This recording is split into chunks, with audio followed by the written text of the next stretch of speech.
Bismillah. Assalamualaikum warahmatullahi wabarakatuh.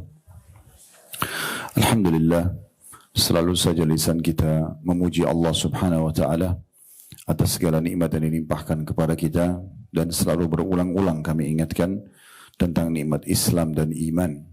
Karena dengan Islam dan iman ini, baik kita lahir di keluarga muslim, kemudian kita berpegang teguh pada Islam itu, dan insya Allah sampai ajal datang nanti dalam kondisi Islam dan iman, ataupun setelah dewasa kita mendapatkan hidayah dan menjadi mu'allaf masuk Islam.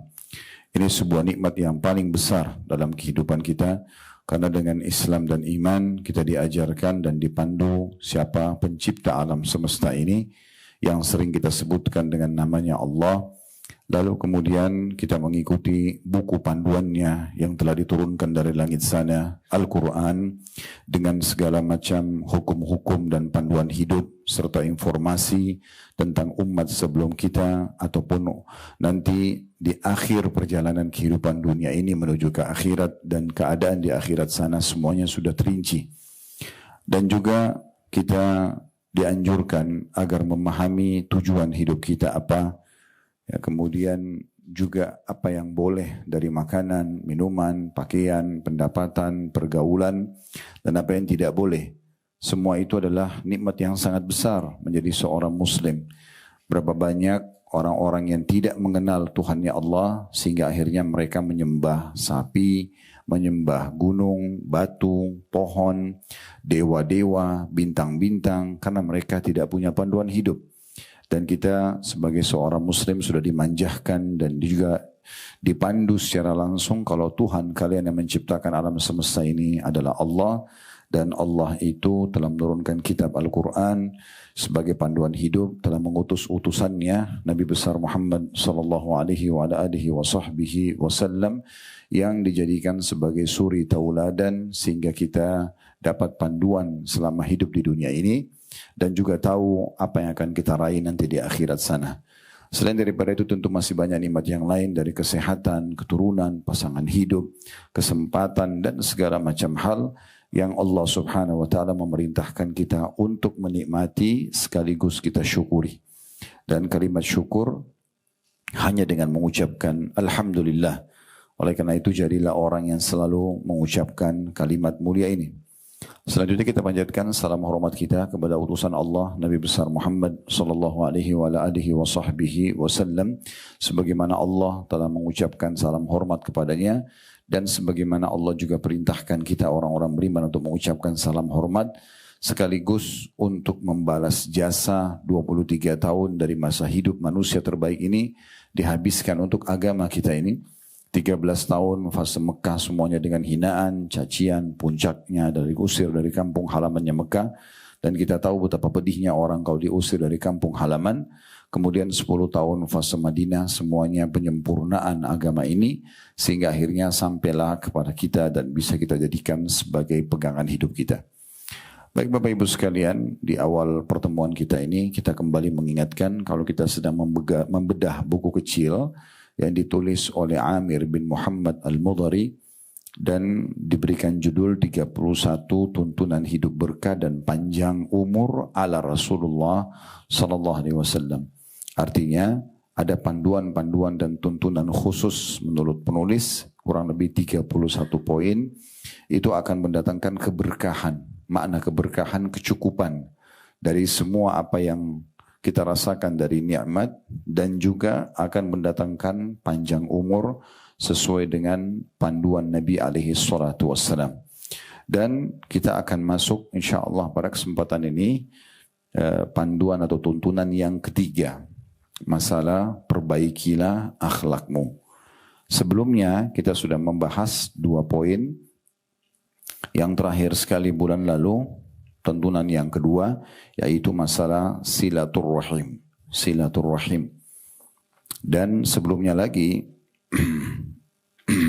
poin nomor 1, yaitu carilah pahala dari Allah dalam setiap amalan yang Anda lakukan. Ini sudah kita jelaskan panjang lebar, 2 pertemuan, masing-masing 1 pertemuan setiap poinnya.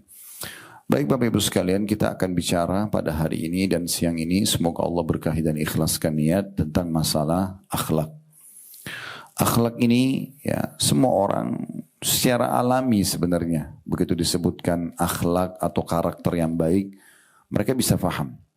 Karena Sang Pencipta Allah telah menjadikan di dalam diri kita akhlak yang baik itu sesuatu yang terpuji. Seperti orang senyum, ramah, dermawan, pemaaf, ya. Ini semuanya jujur, amanah, tanggung jawab. Umumnya orang semua suka.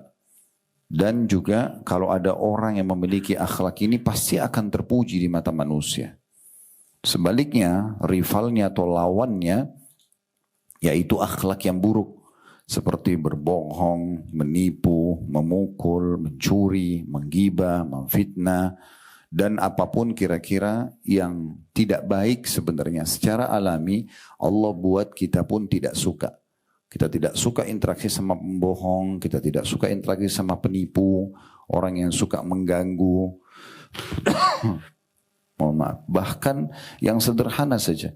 Kalau ada orang yang intonasi suaranya lembut, dengan orang yang intonasi suaranya keras saja, itu sudah cukup jiwa kita cenderung kepada orang yang intonasi suaranya lembut misalnya. Atau orang yang cemberutan dengan orang yang murah senyum. Akan beda sekali. Jiwa kita sudah cenderung kepada orang yang murah senyum dan ramah. Dan kita tidak suka dengan orang yang emosional misalnya. Nah ini adalah diistilahkan dengan akhlak atau karakter. Perlu Bapak Ibu garis bawahi bahwasanya memang agama ini adalah agama akhlak. Agama akhlak. Allah Subhanahu wa taala berfirman tentang nabinya Muhammad sallallahu alaihi wa ala alihi wa sahbihi wasallam di dalam surah Al-Qalam ayat 4, wa innaka la'ala khuluqin azim. Hai Muhammad, sesungguhnya kau benar-benar memiliki akhlak atau karakter yang sangat agung. Jadi Allah Subhanahu wa taala memilih dari kalangan manusia para nabi-nabi ini karena salah satu sebabnya mereka memiliki akhlak yang baik, karakter yang baik. Jadi jujur, amanah, tanggung jawab, murah senyum, ya, memaafkan, kemudian jauh dari semua sifat buruk, pembohong, penggunjing, pemfitnah, memukul, ambil hak orang lain dan segala macam hal. Juga Nabi Muhammad sallallahu alaihi wa ala alihi wa sahbihi wasallam bersabda dalam sebuah hadis yang sahih, innama bu'ithtu liutammima makarimal akhlak. Sesungguhnya aku diutus, kata Nabi SAW kepada umat manusia ini justru untuk menyempurnakan akhlak-akhlak yang baik. Jadi memang agama ini adalah agama akhlak. Ciri khas seorang muslim dimanapun mereka berada, mereka akan selalu jujur. Mereka akan selalu murah senyum. Mereka akan selalu dermawan berbagi. Mereka akan selalu pemaaf. Karena itu bagian daripada perintah agama. Dan seorang muslim akan selalu jujur, akan selalu menjauhi sifat bohong, yang mengganggu orang lain, menyakiti orang lain, menipu dan segala macam. Karena itu juga bagian daripada agama. Kalau ada seorang muslim, sosok muslim atau muslimah yang bertolak belakang dengan ini, berarti dia secara individu. Dia bukan membawa agamanya. Karena orang kalau membawa agama Islam pasti baik akhlaknya. Tidak mungkin tidak. Ya, karena memang ini bagian daripada agama kita. Banyak sekali contoh-contoh dalil berhubungan dengan masalah kalau akhlak yang baik itu bagian daripada Islam dan berisikan motivasi yang sangat besar agar setiap muslim dan muslimah dari kecil ditanamkan padanya atau orang tuanya menanamkan padanya akhlak-akhlak yang baik. Kita lihat misalnya di halaman 33 di situ ya, di poin ketiga penulis mengangkat dalil yang sangat menarik untuk dibahas setelah beliau menyebutkan poin nomor 3, perbaikilah akhlakmu. Hadis dari Abu Darda radhiyallahu anhu bahwasanya Nabi SAW bersabda, "Ma min syai'in athqalu fi mizanil 'abdil mu'mini yawmal qiyamati min husnil khuluq." Wa inna allaha yabghadul fahishal badhi. Kata Nabi Muhammad SAW, tidak ada suatu yang lebih berat dalam timbangan hamba yang beriman pada hari kiamat nanti dibandingkan akhlak yang mulia. Jadi karakter itu kalau ada baik dalam diri kita, selalu mau jujur, selalu mau amanah, selalu mau tanggung jawab, selalu mau berbagi sama orang lain, mau jenguk orang sakit, mau bakti sama orang tua, mau silaturahim keluarga, apa saja. Mau memberikan nasihat yang baik, kemudian menjauhi semua yang buruk-buruk, mengganggu orang, menggunjing, memfitnah, memukul, mencuri, maka itu berarti memang ya, karakter dasarnya orang-orang beriman. Dan ini Bapak Ibu sekalian akan menjadi timbangan sendiri yang memberatkan timbangan amal kita pada hari kiamat nanti. Itu akan paling berat nanti di timbangan amal hari kiamat. Lalu kata Nabi SAW, dan ketahuilah sesungguhnya Allah itu sangat membenci orang yang keji ucapannya. Suka suara keras, kata-kata itu tutur katanya kasar, ya. Lagi buruk perangainya. Ya, bawaannya kasar, tatapan matanya tajam, tangannya kasar, ya, kakinya kasar, semuanya. Subhanallah, orang yang biasa lembut ini, bawaan tutur katanya lembut, santun, pasti akan tercermin juga dari fisik dia. Ya, tercermin pada fisiknya, dari wajahnya yang ceria, dari senyumannya yang manis, ya, dari tutur katanya yang baik, jaman tangannya yang santun, ramah, itu pasti kelihatan. Dengan orang yang terbiasa teriak-teriak, marah-marah, emosional, itu kelihatan dari muamalah dia. Sorot matanya tajam, tutur katanya kasar, tangannya kasar. Salaman aja sama dia itu nggak nyaman. Ngobrol aja sama dia nggak nyaman karena sudah jadi bawaan. Nah, Islam menyuruh setiap muslim dari hadits ini memotivasi dengan sangat kuat luar biasa. Kalau kau ingin hai muslim, hai muslimah, memberatkan timbangan amal solehmu hari kiamat yang membuat nanti derajatmu di surga tinggi, maka perbaiki akhlakmu dari semua sisinya. Lagi di motivasi untuk itu. Kemudian sebaliknya kata Nabi SAW, dan ketahuilah Allah sangat benci dengan orang yang lisannya tajam, ya, tatapan matanya tajam, ya, tutur katanya kasar, dan juga perangainya. Nah, perangai ini bawaannya tadi ya. Biasanya tadi saya bilang orang kalau terbiasa dengan akhlak-akhlak buruk terbawa juga ke fisiknya. Ya, kita lihat orang yang sering emosional, mukanya itu lebih cepat tua daripada umurnya misalnya. Semuanya serba berkerut di sana sini karena selalu bawaannya marah saja. Semuanya adalah emosional. Dibandingkan dengan orang yang memiliki akhlak yang baik, semuanya dengan tenang, dengan santun. Walaupun dia dalam kondisi benar, dia tidak emosional. Dalam kondisi dia salah pun dengan mudah dia minta maaf misalnya dan memperbaikinya. Nah, seperti itu. Di sini kata penulis selanjutnya, jika Anda perbagus akhlak Anda dalam berinteraksi dengan masyarakat atau orang-orang di sekitar kita, maka Anda memperoleh pahala sebagaimana yang diperoleh orang yang berpuasa di siang hari dan melaksanakan qiyamul lail. Jadi kalau Bapak Ibu coba memiliki akhlak yang baik, tutur kata yang santun, tatapan matanya syahdu, tadi saya bilang jaman tangannya ramah, suka memaafkan, suka memberi, menasehati, mendahulukan orang lain, semua itu akan dengan sendirinya akhlak-akhlak itu dicatat sama sederajat dengan pahala orang yang puasa setiap hari, orang yang sholat malam setiap malam. Perhatikan sabda Nabi SAW berhubungan dengan itu di dalam hadis yang diriwayatkan oleh Abu Dawud. Innal mu'mina la yudriku bi husni khuluqihi darajatas sha'imil qa'im. Sesungguhnya orang mukmin dengan akhlak mulianya benar-benar akan mendapatkan derajat nanti di surga. Tingkat level tinggi sekali fasilitas yang didapatkan di surga sebagaimana diperoleh oleh orang-orang yang berpuasa lagi sibuk mendirikan qiyamul lail atau sholat malam. Jadi ini luar biasa. Bagaimana dengan akhlak yang baik. Mungkin orang yang murah senyum, orang yang suka berbagi, orang yang jujur, mungkin dia tidak rutin tiap malam sholat tahajud. Mungkin dia tidak Senin Kamis puasa, dia hanya puasa misalnya Ramadan saja. Tapi dengan akhlaknya yang baik, ya, kita nyaman sekali berteman dengan dia karena tatapan matanya tadi yang syahdu, ucapannya yang ramah, jamaan tangannya yang ramah. Maka ini sudah cukup nanti di akhirat dia akan dapat derajat orang-orang yang banyak ibadahnya. Bagaimana kalau seandainya sosok muslim dan muslimah ini menggabungkan semuanya. sudah akhlaknya baik, ibadahnya bagus. Malah puasanya rutin, sholat malamnya rutin. Ini udah luar biasa. Makin sulit untuk digambarkan bagaimana tingginya derajatnya nanti di surga. Nah, jadi kalau kita simpulkan sebenarnya Islam datang memang sebagai agama akhlak dan memerintahkan agar semua pengikut Islam untuk menjadi orang muslim yang baik akhlaknya, yang santun, yang ramah. Ada satu dosen kami di Universitas Islam Madinah dulu pada saat kami sekolah S1 menceritakan satu waktu dia sama istrinya kebetulan berada di Jerman dan waktu itu dia akan menyeberang jalan, ada seorang nenek tua mau menyeberang jalan dan sudah ya di lampu merah biasanya kan ada tombol yang dipencet untuk memberikan kesempatan orang yang jalan. Itu sudah ditekan tombol tersebut, masih aja tidak ada mobil yang berhenti. Dan nenek ini menunggu terus.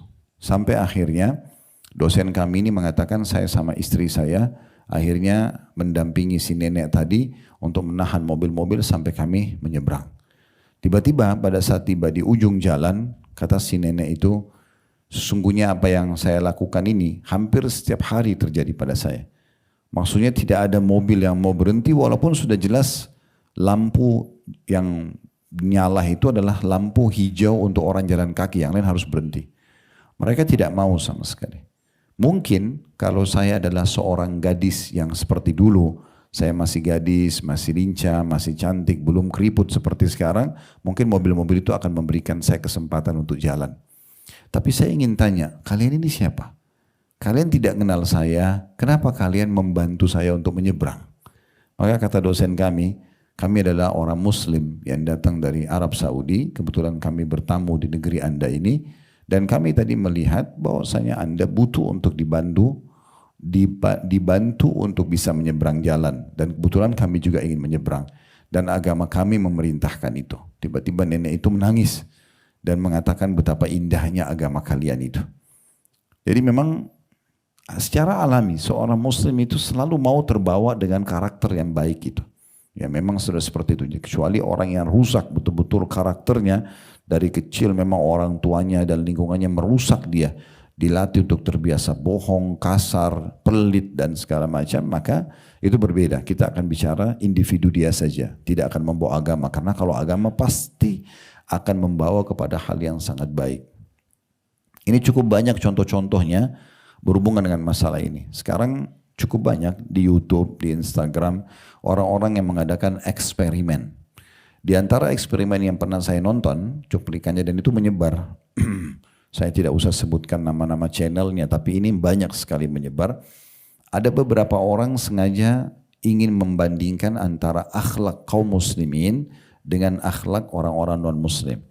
Dengan cara eksperimennya adalah sengaja dia jalan di jalan raya, kemudian dia menjatuhkan dompetnya. Dan dia ada satu temannya menggunakan kamera tersembunyi dari jarak jauh, dan subhanallah di seluruh wilayah orang-orang non-muslim ini umumnya dompet itu diambil. Umumnya diambil. Kemudian dia datang lalu dia mengatakan, Anda mengambil dompet saya, dan orang itu bilang tidak. Dia bilang saya punya kamera, saya punya bukti, baru dikembalikan. Tapi umumnya semuanya mengambil. Dan dikagetkan, orang ini kebetulan orang non-muslim. Dia pergi ke Dubai, dia pergi ke Qatar, dia pergi ke beberapa negara Timur Tengah, dan beberapa negara di Asia. Ya, saya cuplikannya, dia lakukan eksperimen yang sama, umumnya mayoritasnya muslimin, itu pasti pada saat dompetnya jatuh malah ditegur. Ini dompet Anda jatuh silakan. Dan 90% mengembalikan dompet itu. Maka ini contoh saja. Kenapa? Karena orang muslim kalau menjalankan agamanya dengan baik, dia tahu dalil yang baru kita bacakan tadi, dengan akhlak yang baik, ya, maka cukup untuk menggapai derajat orang yang sering puasa dan juga sholat malam. Begitu juga nanti akan menjadi sesuatu yang paling berat di timbangan amalnya hari kiamat, pasti dia tidak akan ragu-ragu untuk menjadi orang yang baik karakternya. Kemudian yang terakhir ditulis oleh penulis, nanti akan kita tambahkan lebih panjang lebar insya Allah penjelasannya. Kata beliau, tidak seorang pun di antara kita melainkan mencintai Nabi. Ini keutamaan lain yang didapatkan kalau Bapak Ibu punya karakter atau akhlak yang baik. Tidak ada seorang pun di antara kita melainkan berkeinginan menjadi orang yang paling dicintai oleh beliau. Kalau orang muslim, muslimah, kalau hatinya penuh dengan keimanan, pasti dia rindu dengan Rasulullah. Kalau kita dengarin ceramah seorang ustadz, seorang kiai, seorang ulama, dia punya retorika yang bagus, dia punya penyampaian yang bagus, dia menyampaikan dalil-dalil yang tepat, kita rasa nyaman mendengarkan.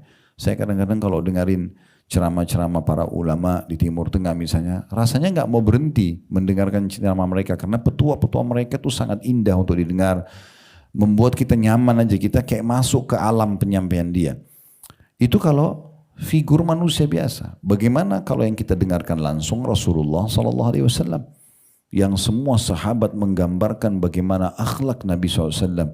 Mereka menggambarkan, ya, kami melihat Nabi SAW murah senyum, kami melihat Nabi SAW sangat dermawan, Nabi SAW sangat pemaaf, ya, dan selalu saja menjaga sikap yang baik dengan orang-orang, bahkan menjaga penampilannya, ya, sehingga para sahabat kalau melihat Nabi SAW seperti melihat bulan purnama. Mereka kalau salaman dengan Nabi, mereka menemukan bau wangi yang selalu ada sampai beberapa hari.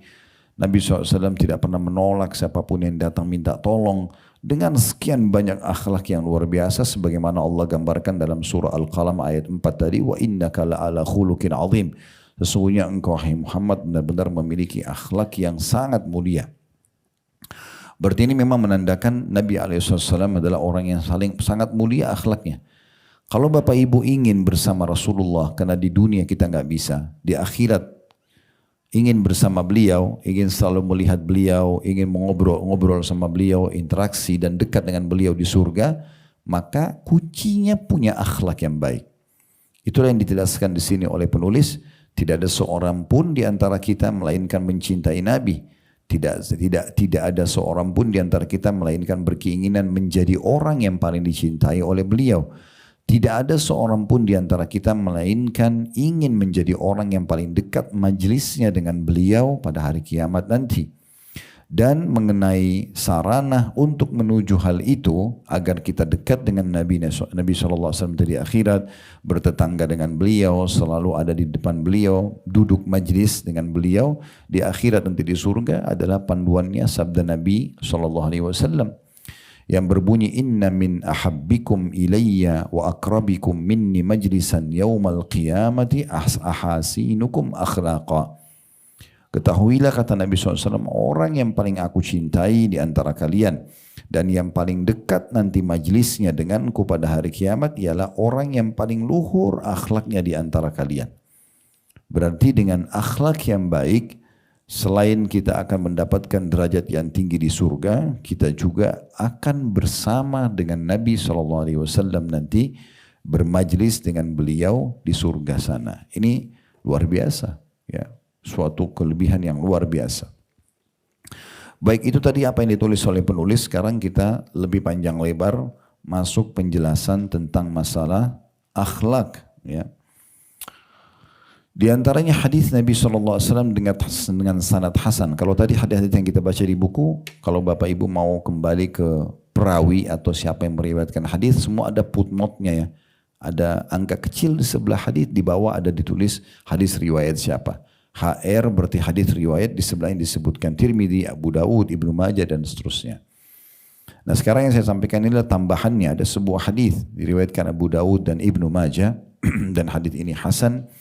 Kata Nabi SAW, akmalul mu'minina imana ahsanuhum khuluqa. Orang mukmin yang paling sempurna imannya, yang paling sempurna imannya kepada Allah, hatinya penuh dengan keimanan semua adalah orang yang paling baik akhlaknya di antara kalian. Apa artinya? Tidak bisa bersatu Bapak Ibu sekalian antara iman dengan akhlak yang buruk. Gak bisa. Ini seperti minyak sama air. Harusnya setelah hadir majelis ilmu seperti ini, lebih banyak memahami tentang hukum agama, hati kita lebih lunak, penuh dengan keimanan dan akhirnya membentuk karakter yang baik. Berarti iman itu akan selalu relevan dengan akhlak yang baik.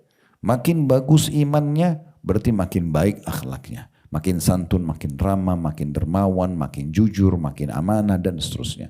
Dan makin jauh dari semua yang buruk-buruk. Walaupun dia dilihat oleh orang atau tidak, tetap aja dia tidak bohong, tetap aja tidak mengganggu orang, tetap aja segala macam hal-hal yang buruk dijauhi. Nah seperti itu. Dan kata Nabi SAW dalam lanjutan hadis setelah mengatakan orang mukmin yang paling sempurna imannya adalah yang paling baik akhlaknya. Kemudian beliau mengatakan, wa khiyarukum khiyarukum li ahli, wa ana khiyarukum li ahli. Ketahuilah, tolok ukur seseorang itu paling baik akhlaknya justru yang paling baik pada pasangannya. Dan aku adalah orang yang paling baik dengan pasangannya. Jadi kalau mau tahu akhlak orang itu, maka yang dinilai tanya pasangannya. Seorang laki-laki tanya istrinya, bagaimana sebenarnya si laki-laki ini? Bisa saja di luar dia menjaga wibawa, tapi sama istri sama anaknya justru kasar dan tidak baik. Begitu juga sebaliknya, bagaimana bisa menilai akhlak seorang wanita? Tanya suaminya, tetangga bantalnya. Ya, orang yang sudah berbaur sampai bisa terjadi atau terhalalkan interaksi biologis di antara mereka. Orang yang paling kenal adalah pasangan hidup. Kalau pasangannya mengatakan baik akhlaknya, selesai. Walaupun satu dunia mengatakan dia tidak baik. Makanya pernah para sahabat mendatangi rumah Nabi SAW, kemudian beliau berkata, mereka menanyakan kepada Aisyah, para sahabat ridwanullah alaihim, bagaimana akhlak Nabi SAW? Kaifa kana khuluqun Nabi SAW? Maka Aisyah karena sulitnya menggambarkan kebaikan akhlak Nabi, beliau cuma mengatakan kana khuluquhul Quran. Kalau kalian mau tahu akhlak Nabi, Nabi itu seperti Al-Quran yang berjalan. Mulia sekali. Mulia sekali. Nabi SAW luar biasa. Dengarkan bagaimana Anas ibn Malik, pembantu Nabi.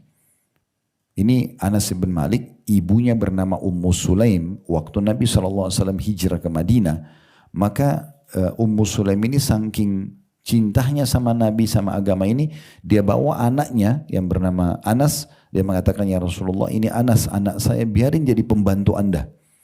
Supaya dia sekaligus belajar. Maka Anas menjadi pembantu Nabi selama 10 tahun. Dari umur 9 tahun sampai umur 19 tahun. Sampai Nabi meninggal. Maka dia mengatakan dalam hadis Bukhari, kata Anas, saya menjadi pembantu 10 tahun di rumah Nabi SAW. Selama 10 tahun belum pernah saya menemukan satu kali pun Nabi SAW berkata kasar kepada para istrinya ataupun pembantu-pembantunya. Gak pernah. Bahkan Nabi tidak pernah mengatakan kepada saya, wahai Anas, kenapa kau kerjakan ini, kenapa kau tidak kerjakan itu. Anas bin Malik menceritakan, ini contoh orang yang kadang-kadang bermuamalah dengan pembantu rumah tangganya, dengan supirnya, dengan kasar. Nabi SAW mengajarkan kepada kita akhlak yang baik. Satu waktu kata Anas bin Malik, Nabi SAW memerintahkan saya untuk membelikan hajat beliau di pasar di Madinah. Keluar dari rumah Nabi, lewat pelataran masjid, karena rumah Nabi sama masjid bersebelahan. Maka saya menemukan ada anak-anak yang sebaya dengan saya. Umurnya mirip. Maka pada saat itu saya pun lupa hajat Nabi. Kemudian saya bermain dengan mereka. Lupa, anak kecil. Karena waktu itu umurnya antara 10 sampai 11 tahun. Waktu awal-awal dia bekerja dengan Nabi dari umur 9 sampai 19 tahun. Kurang lebih di umur 10-11 tahun dia pernah disuruh oleh Nabi SAW. Lalu dia lupa. Kata Anas bin Malik, waktu saya lagi asyik bermain sama teman-teman yang sebaya dengan saya di pelataran masjid, tiba-tiba saya mendengarkan ada panggilan dari belakang saya yang mengatakan, ya Unais. Perlu ibu-ibu dan bapak sekalian tahu, kalau orang Arab itu ingin memanggil seseorang dengan panggilan sayang, mereka menggunakan satu retorika namanya ismu tasghir, nama yang dikecilkan. Anas jadi Unais, gitu kan. Maka Nabi SAW memanggil sambil mengatakan ya Unais, panggilan sayang kepada pembantunya. Padahal pembantunya ini lagi lalai meninggalkan tugas yang ditugaskan gitu. Dia mengatakan wahai Unais. Lalu kata Anas, saya pun balik dan melihat, saya kaget ternyata Nabi, oh iya saya lagi disuruh gitu. Maka Nabi SAW sambil senyum dan mengatakan, tidakkah engkau menyelesaikan dulu perintahku baru engkau bermain? Cukup begitu saja. Anas tidak merasa dihardik, dia pun menyelesaikan pekerjaannya, kemudian kembali lagi. Ya, ini contoh saja bagaimana muamalah Nabi alaihi salatu wassalam. Dia atau beliau tidak mau memecahkan permasalahan dengan emosional, tidak mau memecahkan permasalahan dengan tutur kata yang kasar. Karena memang akhlak yang buruk ini, Bapak Ibu sekalian, luar biasa efeknya. Contoh misal, kita jujur 10 tahun. Di tahun ke-11 kita bohong sekali. Kira-kira yang orang nilai, jujur kita 10 tahun atau bohong kita yang sekali? Coba, berarti kan akhlak buruk itu bahaya banget. Karena satu kali, bukan satu hari ya, sekali kita bohong di tahun ke-11, 10 tahun jujur kita yang selalu kita jaga hilang semua. 10 tahun kita dermawan, suka berbagi. Tahun ke-11 kita tidak memberi sekali. Yang mana orang nilai? Tidak memberinya kan? Orang lupain karakter yang baik kita. Jadi menjaga akhlak yang baik itu luar biasa. Dan akhlak yang buruk yang dilarang dalam Islam itu berefek luar biasa terhadap penilaian orang kepada kita. Oleh karena itu, kita tujuannya duduk belajar seperti ini, Bapak Ibu sekalian. Ini sering kami sampaikan di setiap majelis kami. Kita kalau duduk seperti sekarang, berarti kita sedang bicara sekarang ke depan. Kita nggak bicara yang lalu. Kalau ada, insya Allah tidak ada. Ada orang yang mungkin dulu masa lalunya pernah bohong, pernah kasar, pernah ganggu orang, suka gosip, suka fitnah. Oke, sekarang berhenti. Selesai. Oh, ternyata akhlak yang baik itu bagian daripada agama Islam ya, bagian daripada akidah agama kita, bagian daripada yang mendatangkan cinta Allah, mendatangkan derajat yang tinggi di surga, ya, kemudian bersama Rasulullah SAW nanti di akhirat. Dan orang yang paling sempurna imannya adalah orang yang paling baik akhlaknya, maka kita berubah. Ubah, tidak ada kata terlambat. Bagaimana setelah hadir di majelis ilmu seperti ini, mulai sekarang ke depannya semua karakter kita adalah yang baik-baik. Tidak ada kata terlambat. Tidak usah bilang, saya sudah terlanjur dulunya itu suka kasar sama suami saya atau sama istri saya. Dia sudah tahu saya begitu, sudahlah saya nggak usah berubah. Jangan. Tujuan majelis ilmu mempelajari wahyu Allah, mempelajari sunnah Nabi SAW, kemudian diterapkan. Itulah efek majelis ilmu. Kita taubat dan meninggalkan apa-apa yang buruk yang pernah merupakan karakter kita atau perbuatan kita, ya, atau kebiasaan kita menjadi sesuatu yang baik. Itu efek daripada majelis ilmu. Oleh karena itu kita bicara hari ini ke depan. Mulai sekarang jadi istri yang paling santun dengan suaminya. Jadi suami yang paling penyayang dengan istrinya. Jadi orang tua yang paling pelindung, ya, pada anak-anaknya. Jadi anak-anak yang paling santun dan ramah dengan orang tuanya. Jadi tetangga yang paling baik dengan tetangganya. Jadi guru yang paling baik dengan muridnya. Jadi murid yang paling santun dengan gurunya. Jadi partner bisnis yang paling jujur dengan partner bisnisnya. Dan seterusnya. Buat suasana bagaimana, ya, orang-orang di sekitar kita merasa nyaman berinteraksi dengan kita karena akhlak yang baik. Sampai para sahabat itu mereka merindukan untuk bisa melihat saja Nabi. Karena luar biasa akhlak yang beliau contohkan. Luar biasa akhlak yang beliau contohkan. Bagaimana Nabi SAW pernah dalam satu majlis beliau, ini salah satu contoh akhlak saja. Tidak pernah mau menolak orang yang minta. Jadi kalau ada Bapak Ibu hadir di sini, kalau ada orang minta masih punya perhitungan, udahlah, untuk apa saya kasih, toh saya sudah kasih dia kemarin, saya sudah kasih dia minggu lalu, saya sudah pernah bantu tahun lalu. Ini perlu diperbaiki. Ini akhlaknya kurang baik. Puncak daripada kedermawanan seseorang justru tidak pernah menolak siapapun yang minta, walaupun berulang-ulang. Pertanyaan sederhana, kita kalau membantu orang yang sama dengan kita bantu orang yang baru, bedanya apa? Gak ada bedanya. Sama-sama intinya bersedekah. Kalau ada orang yang rutin minta bantuan sama kita, berarti Allah mudahkan kita untuk punya kantong sedekah.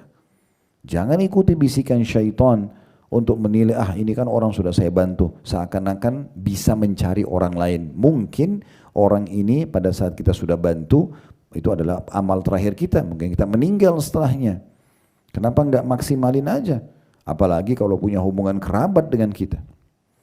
Seringkali Allah subhanahu wa ta'ala datangkan ujian di saat kita punya hajat yang kita sampaikan kepada Allah.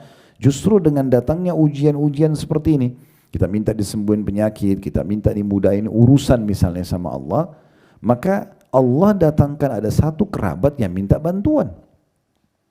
Kalau kita bantu ini, yang sana selesai.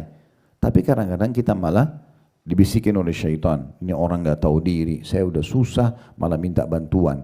Saya lagi butuh ini, malah dia minta bantuan. Loh, justru ini kuncinya. Kalau orang berbagi di sini, maka yang sana akan goal dan selesai. Sebenarnya begitu.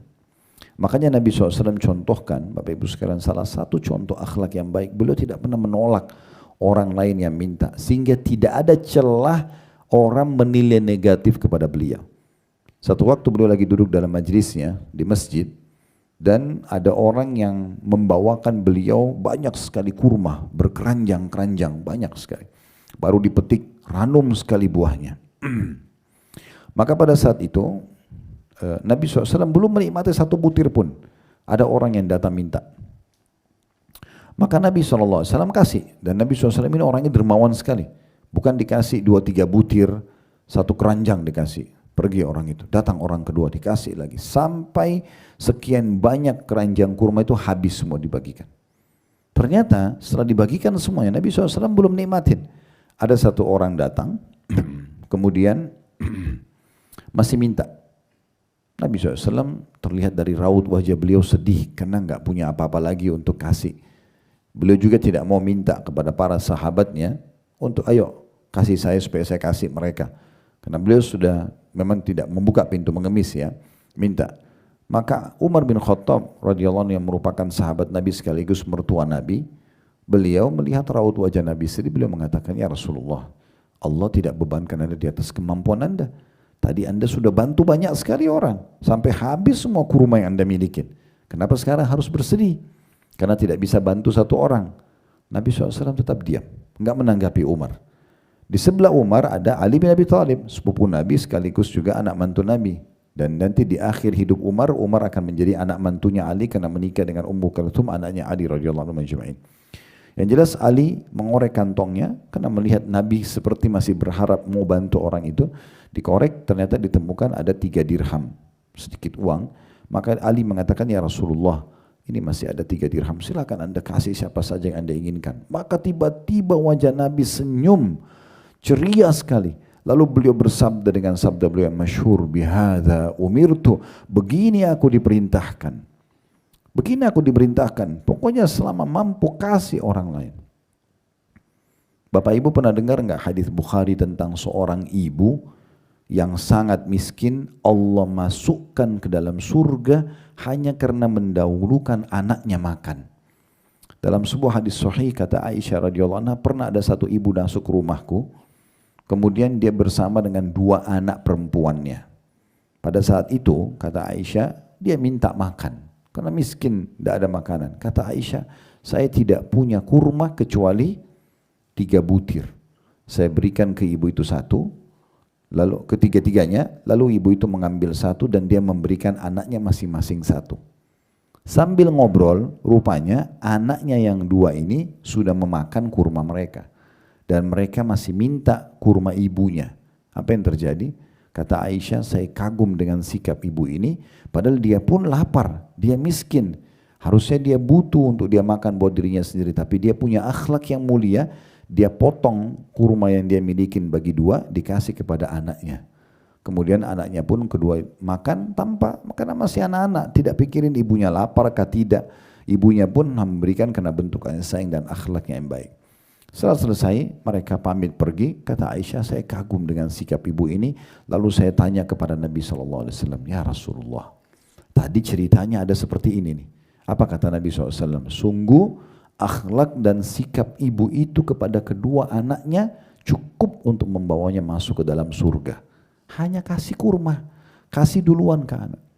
Berapa banyak ibu-ibu yang akhlaknya kepada anak-anaknya, ini jangan dimakan ya, ini punya ibu. Luar biasa. Gitu. Bagaimana caranya? Gitu. Akhirnya anak itu tinggal di rumah karena terpaksa statusnya sebagai anak, ya, menerima. Dan dia cuma kesian, ya, cuma bisa ngiler, pengen, tapi ibunya larang. Dan ini akhirnya bisa juga membuka pintu-pintu orang mencuri, gitu kan? Orang mencuri, kenapa nggak kasih? Kenapa nggak dahulukan orang lain? Ini akhlak yang mulia, ya, akhlak yang mulia, dan ini akan menjadi timbangan yang berat pada hari kiamat nanti. Muamalah dengan anak, muamalah dengan suami. Berapa banyak ibu yang sibuk untuk dirinya makan, suaminya datang makanan sudah tidak ada, atau makanan tinggal makanan bekas. Tapi berapa banyak wanita muslimah ahli surga yang bahkan tidak mau makan kecuali bersama suaminya sebagai bentuk akhlak. Suaminya dia sudah tahu akan pulang jam 6 sore, jam 7 malam misalnya atau petang, maka dia sengaja belum makan pada saat itu, dia duduk dan dia makan bersama dengan suaminya. Bahkan kalau perlu dia hidangkan dulu buat suaminya, setelah suaminya selesai makan baru dia makan. Ini luar biasa akhlaknya. Itu sudah cukup untuk dicatat sebagai amal soleh buat dia. Amal soleh buat dia. Nah ini poin penting. Begitu juga pernah Bapak Ibu sekalian disebutkan oleh seorang sahabat. Sahabat ini berkata dalam hadis Bukhari Muslim, ya Rasulullah, di kota Madinah ini ada satu perempuan, akhlaknya baik sekali, ramah, santun, maaf, suka memberi, padahal dia orang miskin. Maka kata Nabi SAW, maksudnya dia sedikit ibadah, tapi orangnya baik sekali akhlaknya.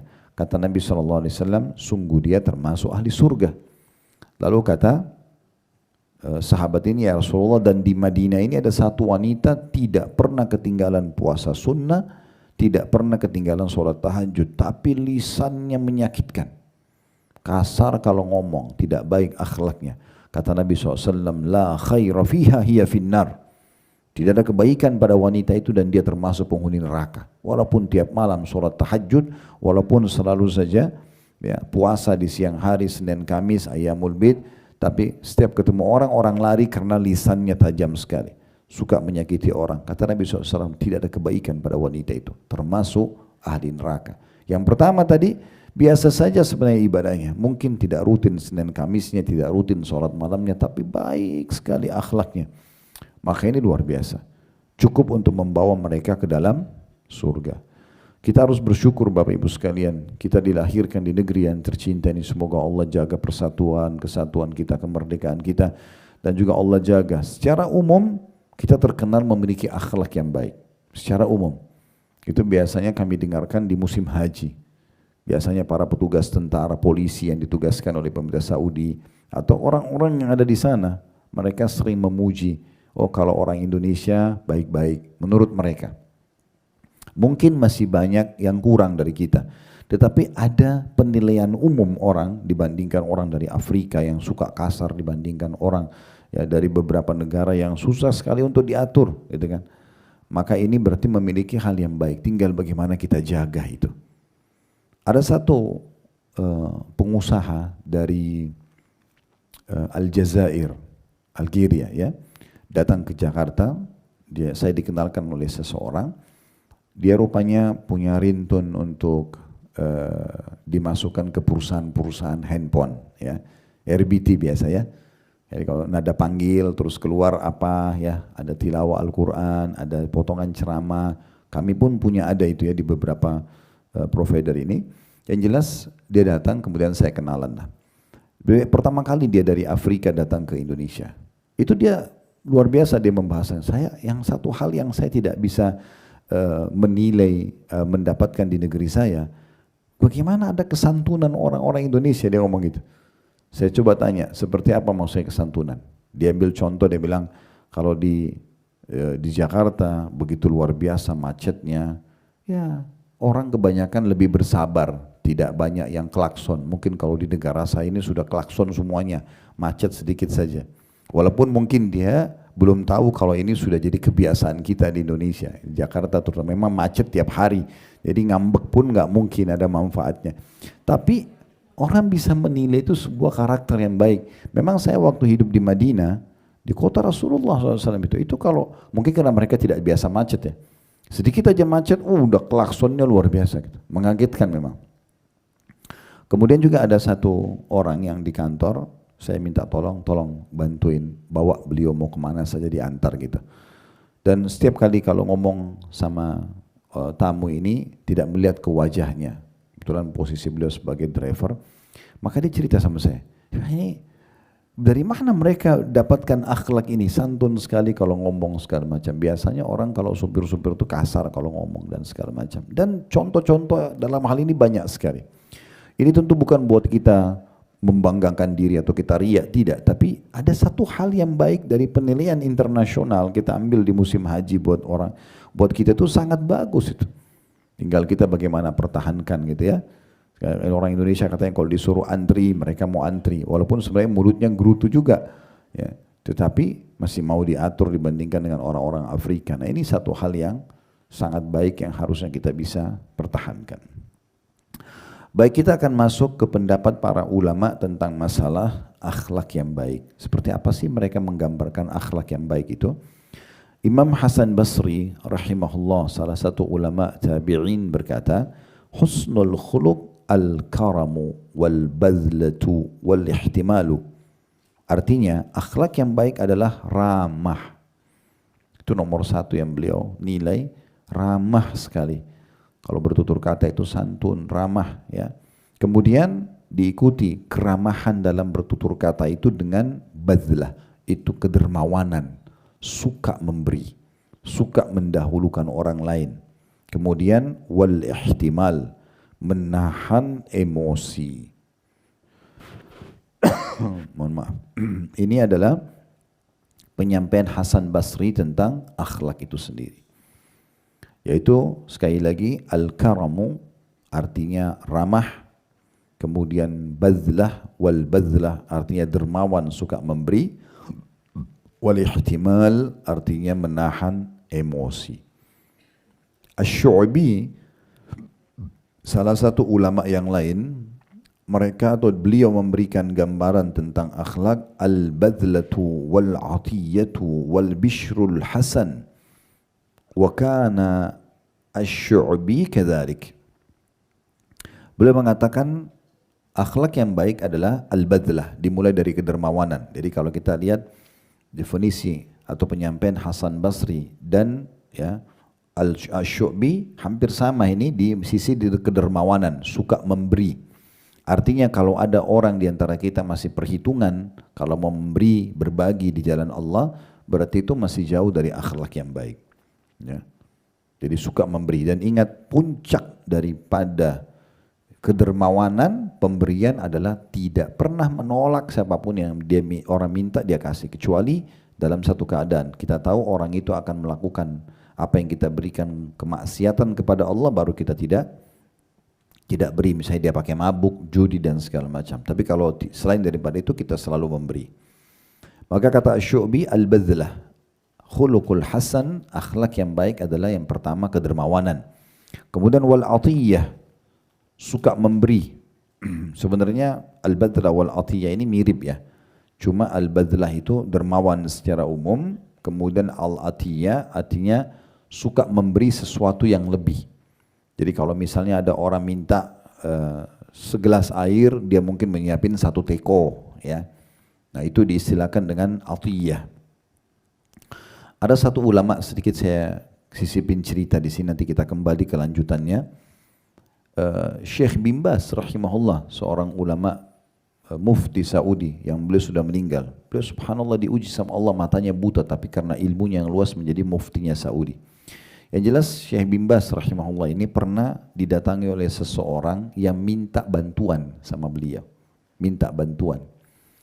Dan waktu ditanya, kau butuh berapa? Syekh bin Baz ini terkenal orangnya sangat dermawan ya. Maka dia bilang saya butuh 2.000 real. 2.000 real. 2.000 real kalau kali 4.500 sekarang 9 jutaan. Lumayan, cukup besar sebenarnya.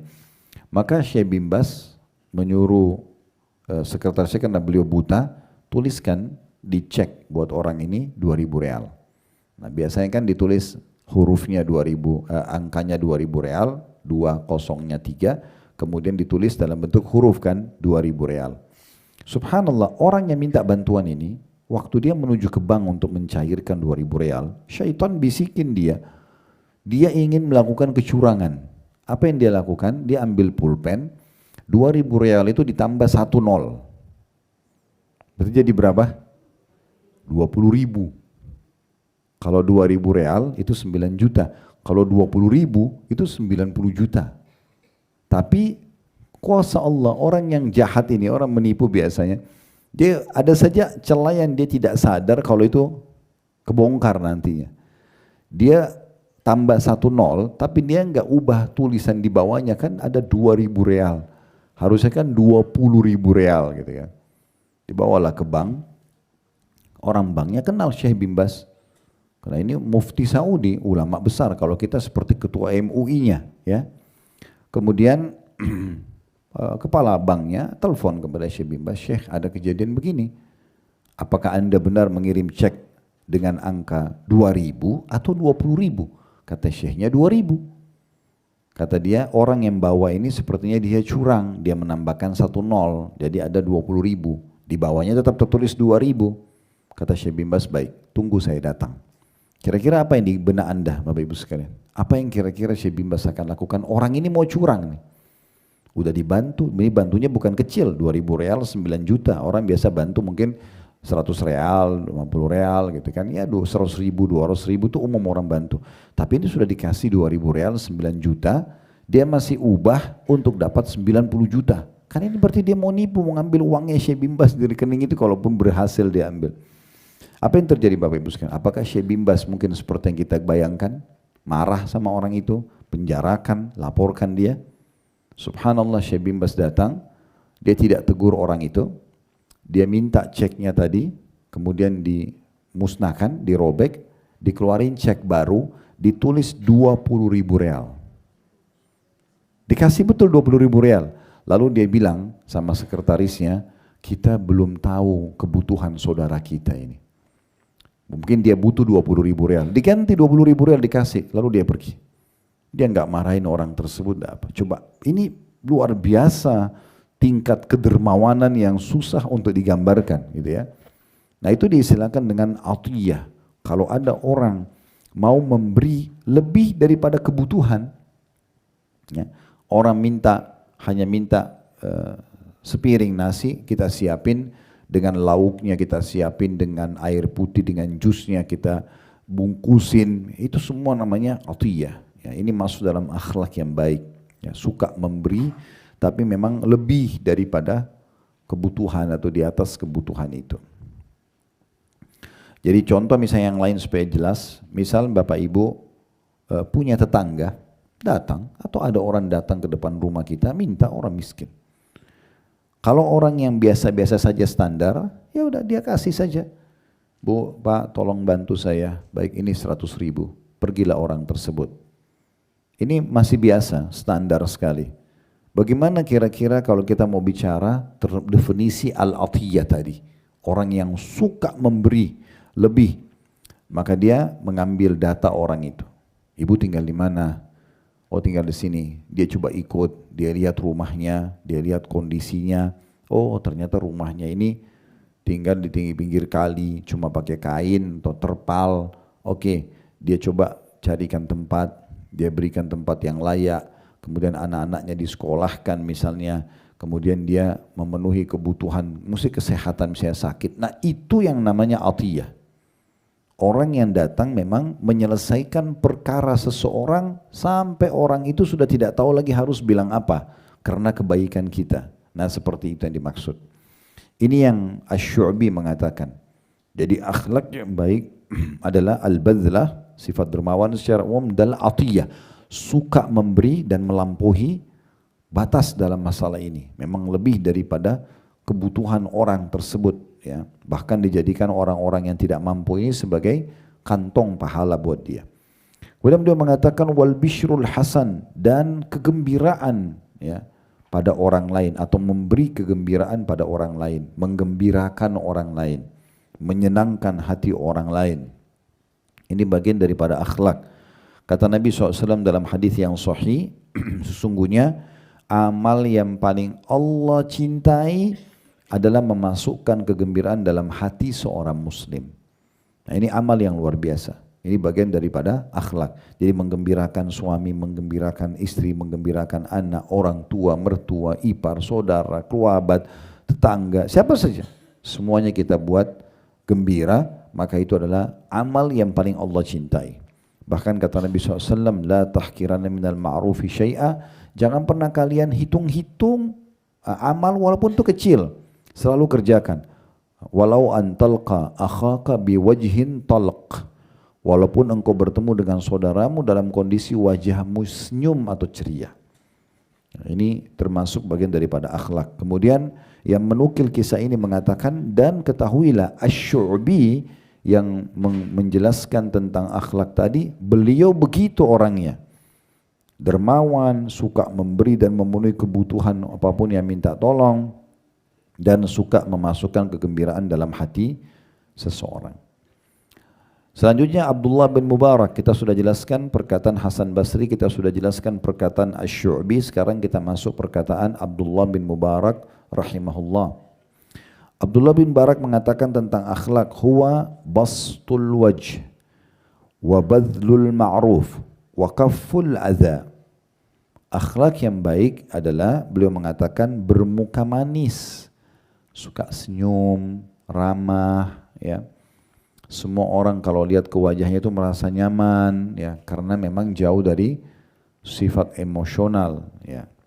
Kemudian gemar dalam melakukan kebaikan, badlul ma'ruf, suka tampil, ya, bukan untuk riya, ya, tapi selalu di depan dalam melakukan kebaikan.